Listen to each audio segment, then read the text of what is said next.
In the last video, we talked about concentration curves and concentration ratios and how those can be used to try to place where an industry is in terms of the amount of concentration and then by default the amount of competition. We talked through different properties that we want those to have. We also, towards the end of the last video, ran across a problem where if we do a concentration ratio, what we showed was an example of four firms. If we do a CR4, which is the concentration ratio of the top four firms, we get 100. And we get 100 no matter whether one firm has 99 and the other firms all add up to 1, or they're all equal at 25, 25, 25, 25. It doesn't matter. And so we said that's a little problematic. So what we want to do in this video is come up with a third measure that's just a little bit of a tweak on concentration ratios, and then talk about some of the bigger implementation issues in terms of using these measures. So our last measure is going to be called a Herfindahl or a Herfindahl Index. So oftentimes, if you were to Google it, HHI usually will come up with everything you need, because Herfindahl Index tends to be a mouthful, so oftentimes it just gets shortened to Herfindahl Index. This is sort of the workhorse of the government in terms of measuring concentration, and it's also for economists what tends to be given the most credibility in terms of accurately measuring concentration. Basically, what this is it is a slight modification of concentration ratios. So for concentration ratios, what we were doing is we were adding up the market share for the top so many firms. For the Herfindahl Index, we're going to add up the squared market shares of all firms, not just the top so many firms. If you remember from last time, we said we only do it for the top so many firms because if we do it for all firms, we're guaranteed to get 100, and that's not going to tell us anything. It's not going to give us any kind of information, so we do it for a subset of the firms. For the Herfindahl Index, we do it for all firms, but we square the market share. By squaring the market share, we avoid the complication that we ran into last time. Think if you had an industry where you had one firm, okay? If you have one firm, they have 100% of the market, and if I square that 100%, I get 10,000. So this measure is bound between 0 and 10,000. 10,000 would be a monopolist. But if I have a different industry, and in that industry, the largest firm, let's say they're not quite 100. Let's say they're at 98%. So if I take 98 times 98, I get 9,604. So 398 less than 10,000. And then if that second firm controls the other 2%, so 2% squared is 4, we're still like a 300 and some odd gap between one industry where we have a monopoly with 100% of the market and another one where we have one firm that's close with 98% but not quite a monopoly. So it sort of accentuates the differences, the small differences that are ignored by the concentration ratio. So if we apply this to the example from last time, so if we square the market shares for industry A, we're going to have 50 squared plus 40 squared plus 5 squared plus 5 squared. We're going to get 4,150. For industry B, we're going to have 25 squared plus 25 squared plus 25 squared plus 25 squared, which is 2,500. And if you remember from the properties that we introduced last time, we said a larger number, or if we're talking concentration curves, a curve that always lies above the other is more concentrated, less competitive. So here what we're finding is that industry A, because it has the larger Herfindahl index, is more concentrated and less competitive than industry B, which lines up perfectly with what our gut was telling us last time when we first introduced these two industries. And obviously avoids the problem that we ran into last time where the CR4 of the two industries is 100 in either case, and we couldn't distinguish which one was more concentrated. So for the Herfindahl Index, we do it for all firms, not just the top 4 or 8. I mean, granted, our example, there are only 4, but we do it for all firms, not just the top ones. And by squaring them, we're able to better see differences between markets and the size of the firms within these markets. Okay, so basically this lines up exactly with what our gut told us. Industry A has a much larger Herfindahl index than Industry B, so Industry A is more concentrated and less competitive than Industry B, which is what our gut said. Okay, so here's another example, and I want to use this example because I want to really drive home the fact that for the Herfindahl index, we do the squared market share of all firms, not just the top 4. Okay, so here we've got 8 firms, not just 4. And so if we do a CR4, concentration ratio of 4, only the top 4 firms, we add up the market shares of those 4 firms, so 25, 25, 25, 5, so we get 80. For the Herfindahl index, we square each market share, so that's what's going on as we move over here, and we add them all up. Not just for the top firms, we add them up for every firm. So we have the 325 squareds and then all the 5 squareds, and we add that up, we get a Herfindahl index of 2,000. Okay, so these are measures. We talked last time about some of the ways these can be used, but let's do something to this market. Let's have something happen so that we can see how these measures respond. Because if you remember from last time, one of the properties, we said if there's a merger, we should see concentration go up, competition go down. We also talked about what happens if a large firm gets bigger and a small firm gets smaller, but let's stick with the merger example for now. Okay, so let's assume that firms 4 and 5 decide to merge. So 4 and 5 decide to merge, then the 4th largest firm now has 10% of the market. So when we do the concentration ratio, the CR4, we're 25 plus 25 plus 25 plus 10. So now we're to 85, so it gets bigger. Now that's what we said a property is, that the measure should get larger. It should show more concentration, less competition if there's a merger. When we do the Herfindahl index, we're taking the squared market shares. So 4 and 5 are now one firm with 10% of the market. So instead of these two 25s, we have one firm that has 10% of the market. 10 squared is 100. And so down here we see that this index also got bigger to 2050 from 2000. So they both got larger. So they both conform to what the properties were, which is it should show more concentration if there's a merger. Now, one thing you'll notice, and it's not super evident in this example, but let's see if I can dummy this up real quick. Let's say that this was 30 and this was 30, and so I just took 10 away, and let's say that this is 1, and so that took 4 away, and 2, so that took 7 away, and 2. Okay, so let's say we make that change.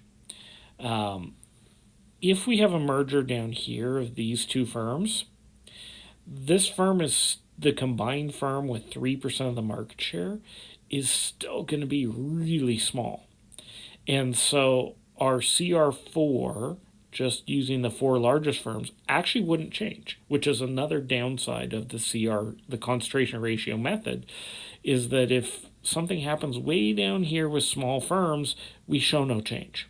However, over here, now granted, those wouldn't be 25s at this point, but when we square these, we would have had 4 and 1, and now that they're combined into one firm with 3%, now it's 9. So our Herfindahl index would actually go up. So it will capture any changes, whereas the CR4, the CRA, any concentration ratio, the changes have to impact that top grouping. With the Herfindahl index, it impacts it will be captured regardless of where it happens in the grouping. And so any changes are going to be picked up as changes in competition and concentration. With the Herfindahl index, that's not the case with the concentration ratio method. Okay, now the elephant in the room, the thing that's sort of been unsaid at this point.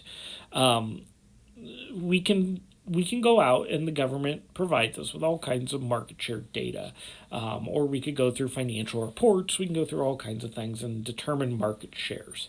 But the question is, how do we define what the market is? And a lot of times this will depend on our purposes, and that's how the government often pursues this. But it's a complicated question. So, for example, what is the market for automobiles? So, is it all cars, trucks, SUVs? Does a Prius compete with a I don't know, like a Tahoe, like a big SUV? Does a pickup truck compete with a small commuter car? Do they really compete? If we're looking at the auto industry in a very broad sense, maybe it's fine to do that. If we're looking at segmenting the market further, maybe we don't want to do that. The market for soft drinks is Coke competing with Pepsi? Probably. Is Coke competing with, vitamin water and some of these other things? It's harder to say.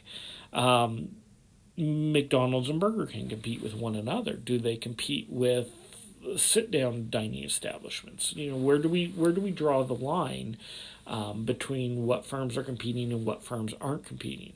And there's definitely no right or wrong answer here. It's often going to depend on the context we're looking at, but you can see that this is actually a pretty important and pretty complicated problem.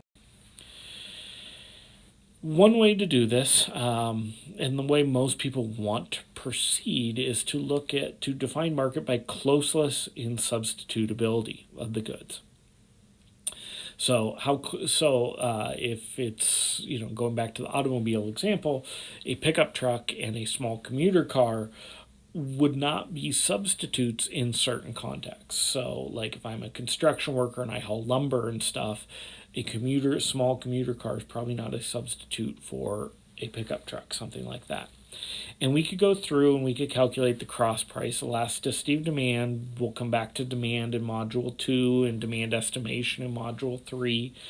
So we'll get there. But you could calculate that and you could look at those. But it's going to be some work and it's going to be tough. And again, there's no easy answer for this.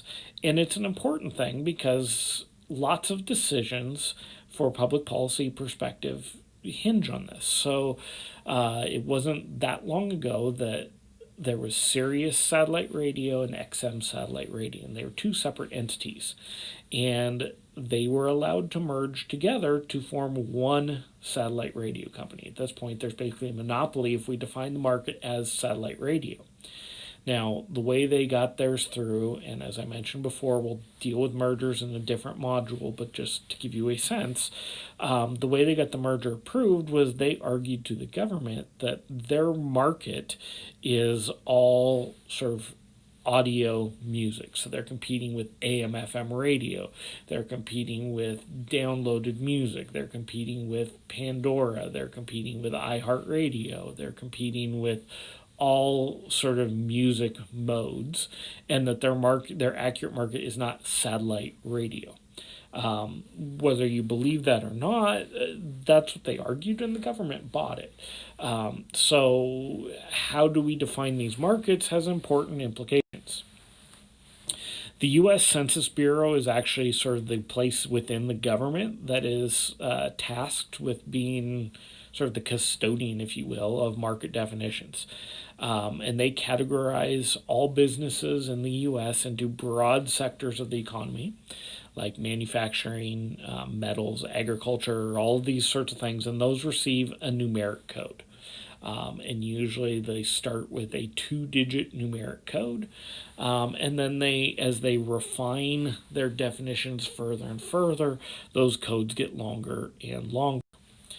Okay, so Manufacturing sector, for example, is covered by codes 31 to 33. But then as you get further down, you could have different types of manufacturing different types of goods. They get further disaggregated into 3, 4, 5, and 6 digit codes, bringing further refinement to how we define the market.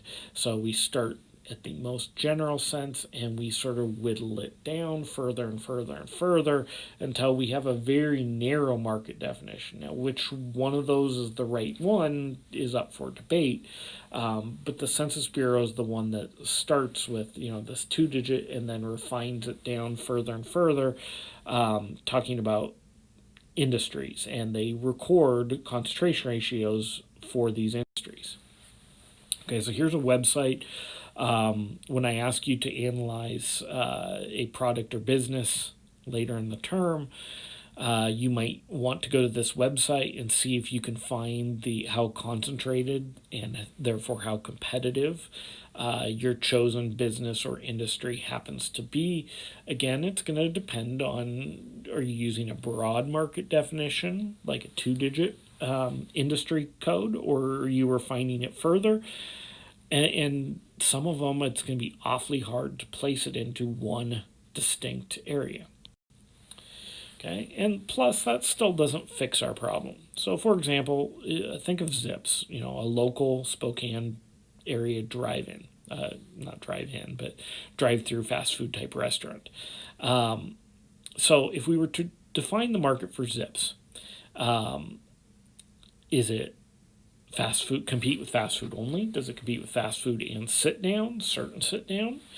And then we run into, so let's say we went to the Census Bureau and let's say we pulled up for fast food restaurants, which you can find the code for that, the market concentration. Does that market concentration apply to Spokane? Maybe, maybe not.